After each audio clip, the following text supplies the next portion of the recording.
Well, I haven't been on time for much these days, but better late than never.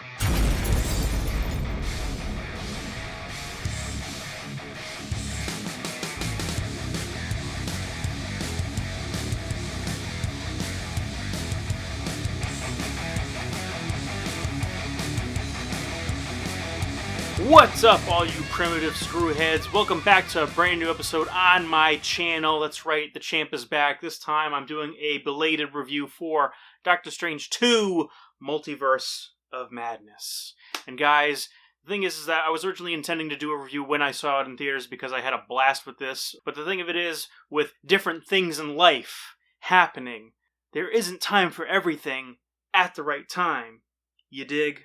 This movie itself, like I said, I really had fun with and I enjoyed it. And here it is, my review, just in time for it to be streaming and released on home entertainment formats.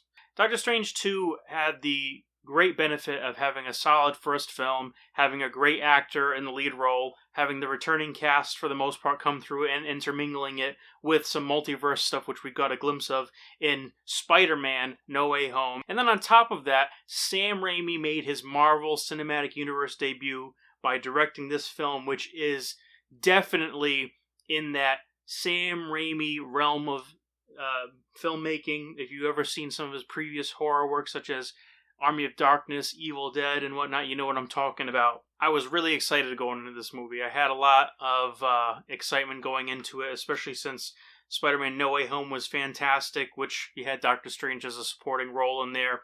And apparently, throughout the process, originally Doctor Strange's Multiverse of Madness was supposed to be released prior to Spider-Man No Way Home being released. And throughout the whole process, essentially, he is trying to save the multiverses from the wrath of a faceless villain who we later find out is, spoilers, Scarlet Witch. And the thing of it is that one of the ballsiest things that they did was actually double down and make her even more of a villain than what she was for having done what she had done in WandaVision. And I really, really respect the film for that. And I did not see that coming. But the thing of it is that they get it out of the way real quick. And for the rest of the film, you're kind of like sympathetic to her, but then at the same time, you're also rooting against her and rooting for Doctor Strange, because now Doctor Strange has to save this young girl, America Chavez, who has this ability to leap between multiverses if she punches a star design through each of them. And I thought that was a little weird. I was like, okay, of all the shapes, a star shape is what happens just instinctually. It doesn't just like rip a rift or a hole. It's going to be a star shape. I don't know, I thought that was a little weird. It kind of took me out of the movie a tiny bit. But we went to go to different multiverses. That one cameo scene with all those people was fantastic, if you catch my drift. It definitely feels a little cool, a little kind of interesting, because they brought back Anson Mount as Black Bolt, but they made him more comic book accurate in this. They brought Monica Rambeau, or Maria Rambeau, I keep on getting them mixed up, as Captain Marvel. They brought through Captain Carter from the What If show, which I still have not seen the What If show, and I probably will never see it just because the animation style is not my cup of tea. They threw a curveball at you with Mr. Fantastic being cast as John Krasinski, which many people have wanted and clamored for, which I found very interesting. And then, of course, they ended up taking it back to the old school 90s roots with the 90s style Professor X. Now, the thing of it is, as cool as everything was in that scene, they all got murked, essentially. And I've got to be honest, this was probably, like, the most horrific of all MCU movies because of the way that they all got taken down and killed. I mean, oh my god, the best thing to do in this instance was bring Sam Raimi on board, because he totally knows how to kill people in his films. Again, with all these magical moments, and of course the obligatory Bruce Campbell cameo, it really was a solid film. They had a good amount of heart, humor, and then they just did some wild and crazy things, like the one section where, to save America, basically he has to possess the dead body of a variant of his own that was left buried in the regular universe, or, you know, between multiverses and everything. And I thought that was crazy, how we have, like, basically this decomposing freaking Doctor Strange being, you know, used and utilized and everything in the final battle, which again totally left field, because how they made it in the trailer was that this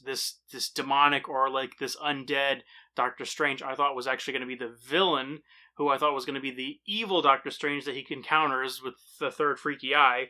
And can I just say, I have an appreciation for the scene where they actually fought each other using musical notes, sheet music that is, and I thought that was very fun. And of course, you know, Danny Elfman doing the score, that's just icing on the cake. Overall, guys, as a fan of Sam Raimi, as a fan of the MCU, when they actually do justice to their main characters and everything, I didn't think this was bad. Sure, it turned a couple points to focus on America Chavez, the new character, which I'm not familiar with her comic book origins, so I thought what she presented to be on screen was actually pretty good. I didn't mind her inclusion.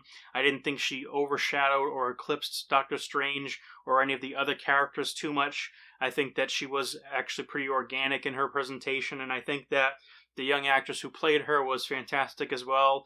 And, you know, if you've seen her social media, you can just tell that she's having a blast with this wild ride now, ever since being, you know, America Chavez. But overall, I think that this one was another solid entry. I think this one, I absolutely would say, is better than the first Doctor Strange.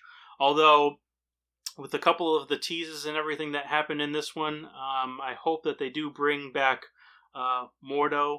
And, yeah, I mean, we'll see what happens. But, you know, thinking about this, I feel like I would want, like, a Midnight Suns film or something like that. You know, just have Doctor Strange, have, like, 3 different Ghost Riders chill, and have Blade. Not Morbius, which I still haven't seen that film, and I probably won't see it, you know, intentionally. But, yeah, guys, overall, enough rambling. Overall, if you haven't seen it, which I'm sure you have by now, go check out Doctor Strange 2. It was a blast, and if you enjoy, you know, horror, action, suspense, all that stuff, this is your film for sure. But overall, guys, as always, I'm Jay. So like, comment, subscribe if you dug the video, and until next time, guys, take care, and bye.